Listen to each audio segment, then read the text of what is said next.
भक्त वाट पाहत होते, वाघ नखांचं दर्शन घेण्याची वाट पाहत होते. तो दिवस आज उजाडलाय आणि लंडनहून छत्रपती शिवाजी महाराजांनी अफजल खान वधामध्ये जी वाघनखं वापरली त्याचं आगमन इथे झालं. आज आम्ही त्याचं दर्शन घेतलेलं आहे आणि त्या वाघनखांचं आज उद्घाटन झालंय असं मी या ठिकाणी जाहीर. तरी खोटी छत्रपती शिवरायांच्या वाघांचं महत्व काय समजणार.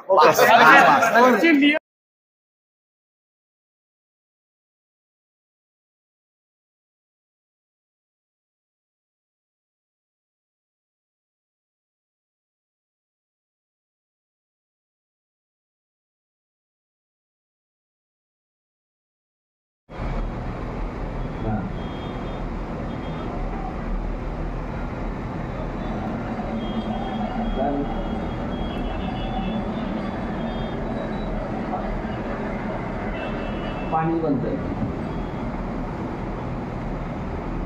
इमानदारी.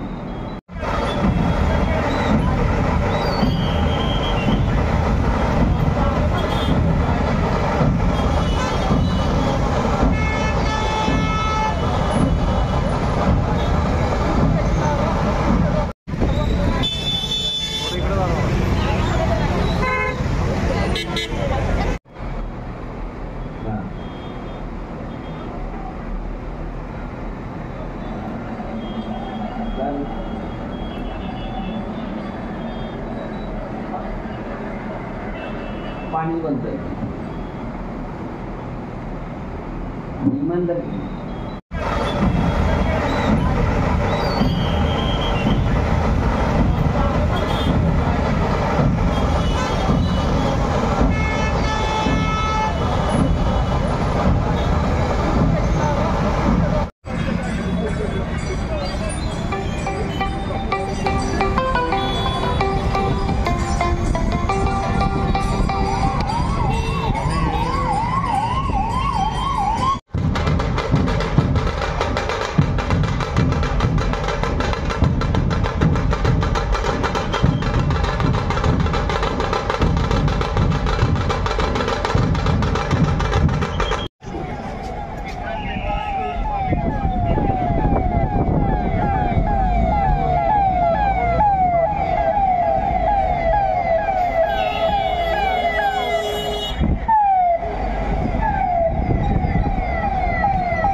बाबा थांबा इकडून जावा.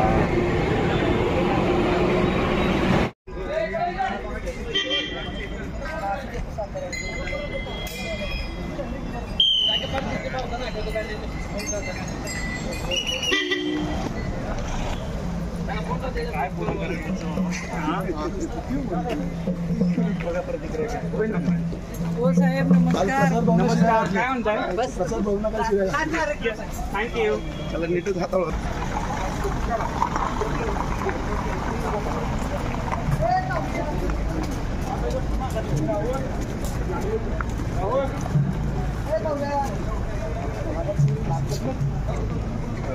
तिकडे कोण येत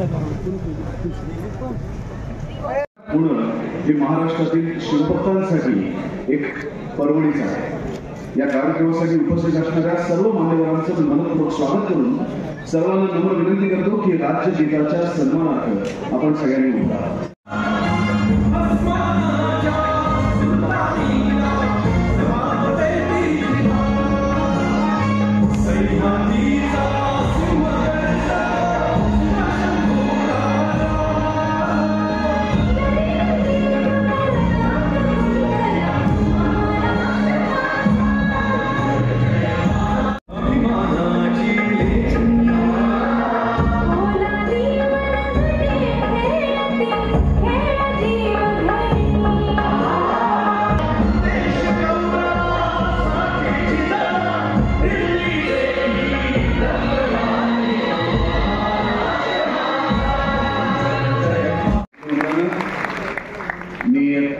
मुंदडीवारांना विनंती करतो की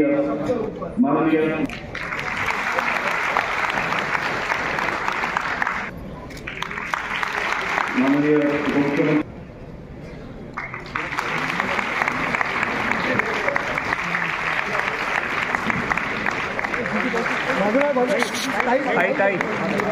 यानंतर माननीय मुख्यमंत्री देवेंद्र फडणवीस यांचं स्वागत करतील.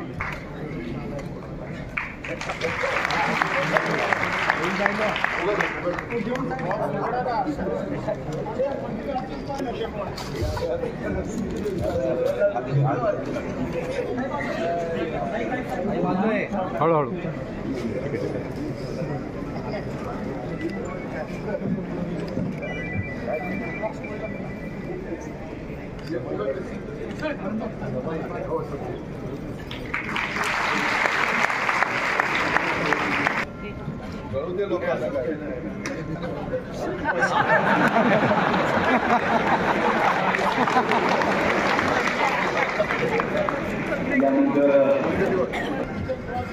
आम्हाला काय बघू देणार आहे का नाही? टीव्ही दिसते का बघा मोबाईल मध्ये बघा.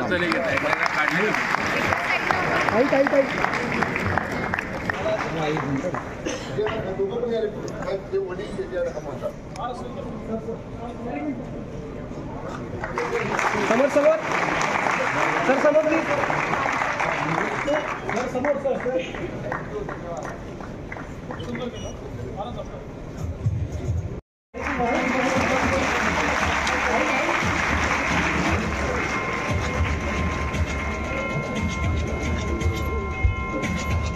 यानंतर